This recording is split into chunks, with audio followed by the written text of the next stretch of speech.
Hello there, and welcome to another episode of McCall Media TV Live with myself, whereby in today's episode, it's going to be a wee bit shorter than on Mondays.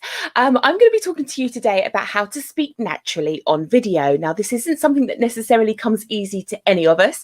It does take practice, and today I've got 5 really cool little tips to help you do this for yourselves in your own marketing efforts.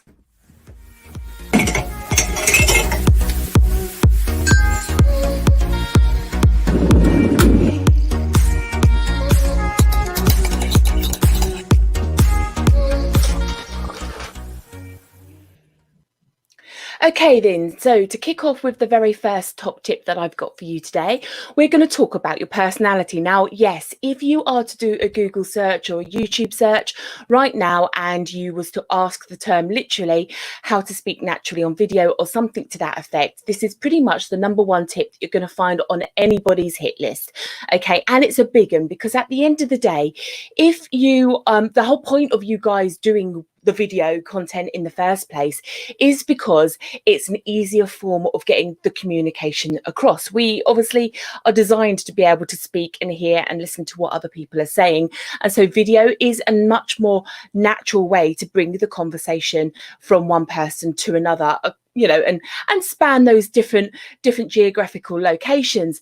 So the problem comes when people feel like they're in front of the camera, because if they get up or they're talking to somebody one-on-one, they'll find the conversation natural. It is something that they do, but they get in front of a camera and they completely freeze up. And the hardest thing to explain is the fact that actually you just need to talk to the camera like you would be talking to another person. And I know that this sounds sort of really bizarre, but at the end of the day, people engage with people that they know, like, and trust. And it's that kind of feel-good factor that you are trying to bring across in your video content.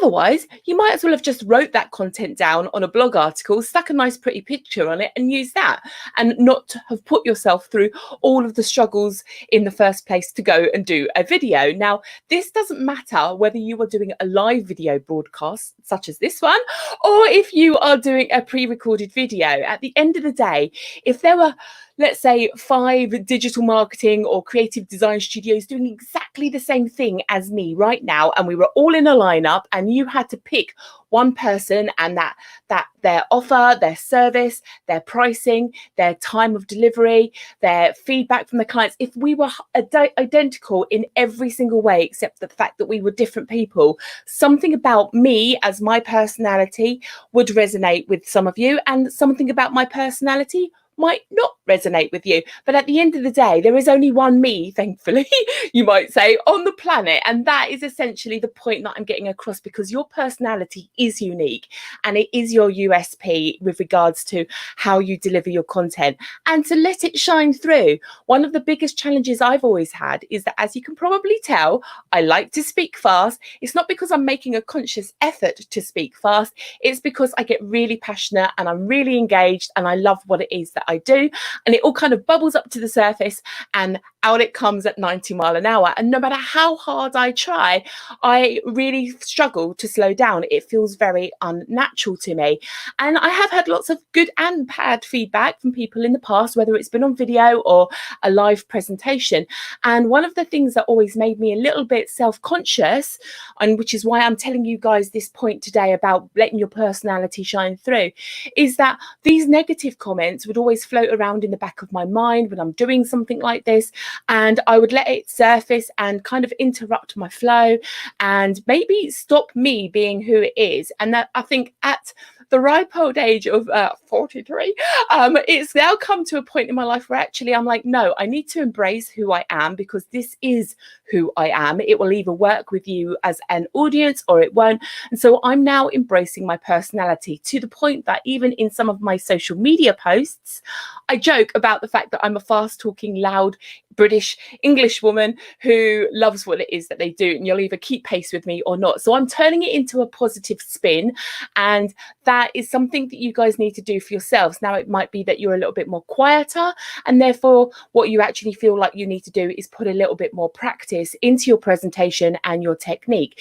Now, one of the biggest things, and it did feel really strange having to do this, is when I decided to go on this YouTube journey. I don't know if you've watched any of my past videos, but this whole YouTube sort of rodeo that I'm on at the moment for the last 3 or 4 months, this is kind of like my third attempt, shall we say, at launching a YouTube sort of channel.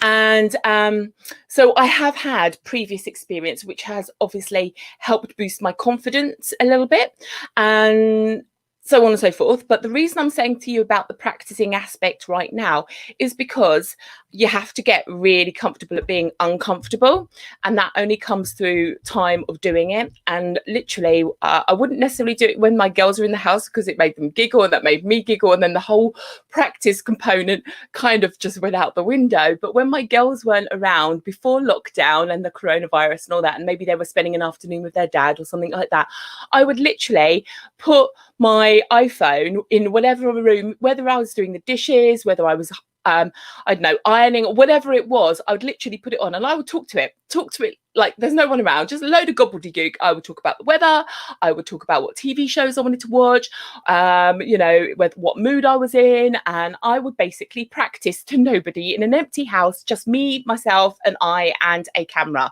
And I generally use my iPhone because that's what, you know, it's with me wherever I go, and it just was quick, simple.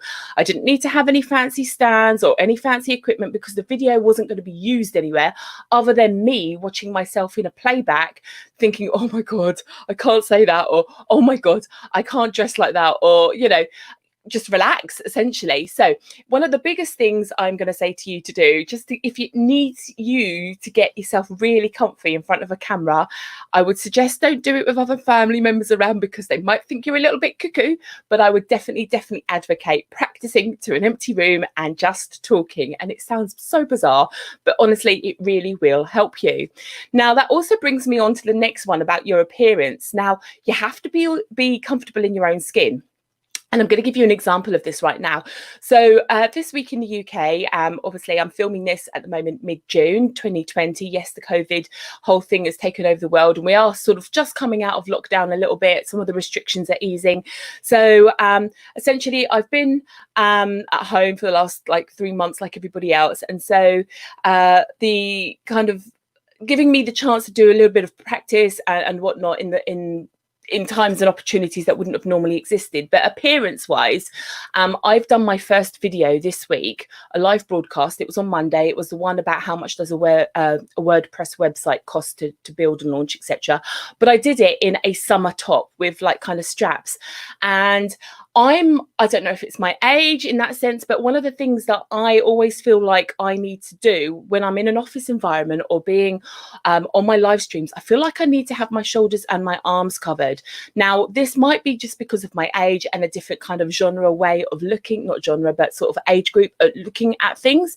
But to me, I watched my video back and it's the first and only time. I mean, right now I've got like a vest top on and I could not sit here comfortably right now delivering this live stream in a vest top, not because I'm shy of wearing a vest top, because I don't think it feels appropriate for the audience and the activity that I'm taking on, at which point I mentally become quite self-conscious, and because I'm self-conscious, I'm not relaxed, and because I'm not relaxed, that whole thing adds to my presentation style. So you will always see generally that when I do my videos, I've got my arms covered. Even if it's a hot day, I will push up my sleeves and I will present. But I don't know, I mean, I very rarely would go into an office environment or waltz up to a client environment wearing something that basically is like a kind of a strappy top. Now, with regards to appearance and things like that, it's also very hot at the moment in the UK. I mean, from some countries you might not think it's hot, but for us in the UK it does seem quite warm right now. So I've always got my hair up at the moment because I can't cope with the sort of stickiness and it being around. So even if I maybe haven't had chance because it's an early morning or something's gone on and I haven't had chance to quite sort my hair out in the way that I would normally do, you know, scraping it up and just making it look a bit more presentable makes me feel like I'm in an office environment. So it's a bit like that whole, you know, even though we're working from home at the moment, you get those little kind of social media pins and little like memes and things like that coming along, where people are nice and office presented on the top half and then sitting in their pajamas on the bottom half, because you don't see that part. Whatever makes you comfy, you need to think about your presentation style, how that will reflect with your audience, but you have got to be able to be comfortable in your own skin with regards to the presenting of your videos. Okay, and so anything it takes, even if you feel comfortable presenting in a t-shirt and you're sitting there thinking, well, a t-shirt's not that professional, maybe that my audience won't resonate, it brand it, just put a logo, get someone to put a logo on it, take it up a notch, and then that way you're not feel like you're sitting there in a baggy old pair of jeans and t-shirt that you're going to be doing the lawn in. What you are is basically branding your business and wearing a t-shirt that way to present your business. And that if that's what it takes to make you feel comfortable in your own skin in front of a camera, then that's what you do. So think outside the box, think what makes you comfortable and how you present, because it will come across in what it is that you do on camera. And that kind of then brings me on to actually the real key point of today's video. Point number 4 is your topic and knowledge. Now, if I said to you right now, how do you make a cup of tea? You will know this task, hopefully, inside out, back to front, upside down. You've probably been making a cup of tea since you were my daughter's age, because that was an activity we were learning last week on how to use the kettle safely. She's like sort of, my youngest is almost 8 years old and my oldest is 10. So you've probably been making things like cups of tea, cups of coffee since you were that kind of age. Now think about the activity, the knowledge and the experience that you have had. You know this so well that if I said to you, you've got to sit down in front of a camera and talk about making a cup of coffee, you're going to bang this out real quickly. You're not going to have to do a lot of preparation. You might want to put a couple of bullet points so that you know the order and you've just got that flow organized, but essentially it's something that you are so comfortable doing and you know so well that there is no stress involved with that topic delivery on camera. Now, in my world, I have been freelancing in the whole sort of website design, coding, graphic design, digital marketing arena for 25 years. So there's not very many things that I come across right now that I haven't done a million times over. So that's why, maybe it is because of my age and I've got that experience, I don't know, that I am so comfortable to sit down and essentially just talk about a particular activity. That doesn't mean to say that I'm not organized. And that's going to bring me on to my next key point, and point number 5, which is my last one today, is my bullet key points. Now, as you've probably seen on my screen right now, I have numbered my sequence of points today in delivery. Okay, so whilst I'm doing my live video, I have literally gone from 1 to 2, 3, 4, 5, etc., etc. So I have literally spent 5 minutes doing a little bit of prep. I know my topic, I know my knowledge, I know what it is that I'm going to be discussing today. So I thought, what is the best order to put this in? That's easily done. 1, 2, 3, 4, 5. And then I've obviously given the subtitle of the topic. Okay. Now, this seems like a really obvious thing to do, is to put your key points into a chronological order, but so many people don't think about it. They'll jump down, or they'll start writing, and then what they're doing is they're scripting out their entire delivery. And you've got to, at the end of the day, remember that when you are talking to someone in a one-on-one personal environment, you're generally not doing it in front of a camera, and so you can relax and bring that knowledge through and you'll just talk. But when you are in a camera environment, you've got no one to bounce off of, you've got no emotions to read off of, you've got no signals and those body language communications coming back at you. So you need to find a way to keep that flow going through your presentation style. Now, it's less important if you are doing a pre-recorded video, because you can sit there, literally go, right, okay, I'm going to do point number 1, sit there, discuss the personality, relax, turn the camera off, get a cup of tea, sit down. As you know, I might like my cup of teas, sit down and do, practice, or point number 2, point number 3, and you can rinse and repeat and do that a couple of times. When you're on a live stream like this, you don't get that opportunity. So you need to be confident with the knowledge, like I've just explained, but you need to be mentally structured and organized so that you can bring those bullet points into play when you need them, just like I've just done again there, and basically present your content in a nice flow and order. So that kind of brings me to the conclusion. I told you it was going to be a shorter, sharper, sweeter one than on Monday's video, but that essentially brings me to the closure of today's little 5-point tips on how to talk more naturally on camera. I've just seen a comment come in. Bear with me just 1 second. Oh, good point there. Andy's also said you've got to relax. Yes, I probably didn't say that. That's one of the downfalls of talking on live camera, because you're on the flow in that moment. But yes, obviously, when you're presenting, I suppose that comes through in the whole appearance thing that I was talking about, because if you aren't comfortable in your own skin, you're not going to relax. So yeah, very good point. Thank you very much indeed, Andy, for adding that. Okay, so unless there's any other comments going to come in the next few seconds, I don't think so. Okay, so I'm Angela McCall. Thank you very much for watching today. If you haven't come across my sort of live little videos before, I am generally live across, there we go, putting it on screen, Periscope, YouTube, Facebook. I'm still waiting for LinkedIn to give me the thumbs up. So at some point, hopefully in 2020, that will happen. I'm always looking for content for my videos like today. So if you've got any questions, you can use the hashtag #AskMcCallMedia. And I've got some Google alerts sitting out on the internet that will come and tell me. And finally, as I've just said, I'm live across all my social media. So if you are following me on YouTube, please be sweet, subscribe, stay notified, help support my channel. I do all these videos and free hints, tips and strategies because I love it, but a little bit of love back is always good as well.